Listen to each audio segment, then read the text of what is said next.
So my name's Amelia. I'm one of the specialist community public health nurses. I'm a student at the minute doing my training, and I'm here just to do a short presentation on a handy guide to the NCMP. So we're looking at how it can help your child become school ready, and it's aimed at parents, health visitors, public health nurses and community nursery nurses. So the National Child Measurement Programme, the NCMP, is also known as the School Height and Weight Checks, and these were established in 2006 and are carried out in all schools across England. The Health and Wellbeing team carry out measurements on all children who start school in order to inform local authorities and schools where children are overweight so that time and resources can be invested in the right place. So what were the findings from the NCMP for 2020 and 2021? It was found that in reception, obesity levels are going up and that the levels of Year 6 children has increased, with more than a quarter of children being obese or severely obese. This is more common in boys and in less affluent areas. Children who are overweight or very overweight are more likely to develop a variety of illnesses in childhood and in later life. By encouraging a healthy lifestyle, you can help your child reduce the chances of high cholesterol, high blood pressure, risk of type 2 diabetes, breathing difficulties, bone and joint problems, and dental problems. Obesity can impact on a child's emotional well-being and cause low self-esteem, and may result in a child avoiding active play, sport, and PE. Obese children are at an increased risk of depression, teasing or bullying, and behavioural problems. If this happens, they may not want to come to school, may struggle to learn, and may feel tired, which could result in behavioural issues. There is a direct link to the effect that a poor diet can have on a child's sleep pattern, so it's important that your child eats a healthy and balanced diet in order to cope with a long day in school. So you can encourage your child to eat a healthy breakfast. There are free school meals available for reception, Year 1 and Year 2 children.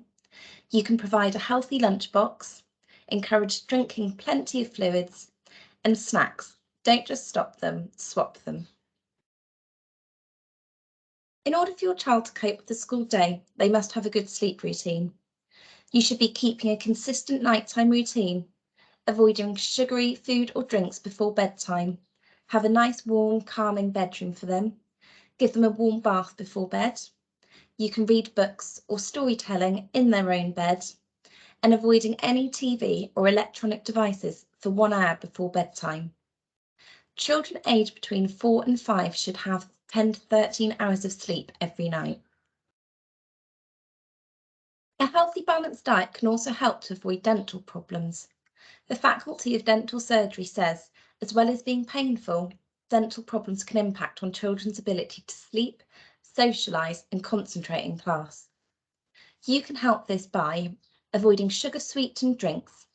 The best drinks for young children are plain milk and water. If you do choose to give your child sweet foods or fruit juice, only give these at meal times. And encouraging your child to drink from a cup or a beaker and not from a bottle. You should also avoid giving your school-age child a dummy. Poor oral health can lead to days off school due to pain, infections and dental treatment, and more dental hospital appointments. It can also have an impact on the child's self-esteem and confidence from bullying and teasing.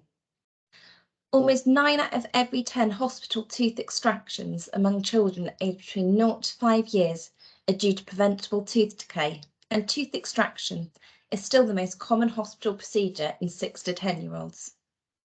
It's not just about the amount of sugar in sweet food and drinks, but how long and how often the teeth are in contact with sugar.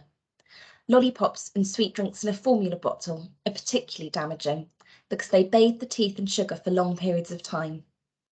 The acid in drinks like fruit juice and squash can also harm teeth. So you should be starting to brush your baby's teeth as soon as the first milk tooth breaks through. Take your child to a dentist when their first milk teeth appear and brush their teeth at least twice a day for about 2 minutes with fluoride toothpaste.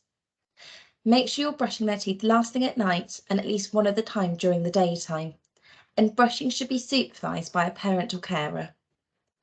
Use only a pea-sized amount of toothpaste and make sure they're spitting out after brushing, but don't rinse. If you rinse, the fluoride won't work as well. The Health and Wellbeing team also carry out basic vision checks on all reception age children. All reception age children are offered this basic vision check during their first year in school, and it's a fun activity that uses the Thompson screener on a laptop in your child's school. The check may be useful in identifying vision problems, which could have an impact on your child's learning in the classroom. But if you do have concerns about your child's vision, you can take them to your local high street optician before they start school.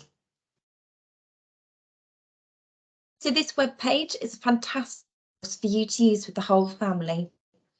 You can download the free food scanner app and learn about hidden sugars and food labelling.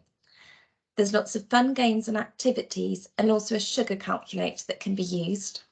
It also discusses healthier food swaps and has a list of tasty recipes for the whole family to enjoy. And there's some other useful contacts here where you can look at healthy lifestyles, sleep, oral health, and some general help and advice. Thank you for listening.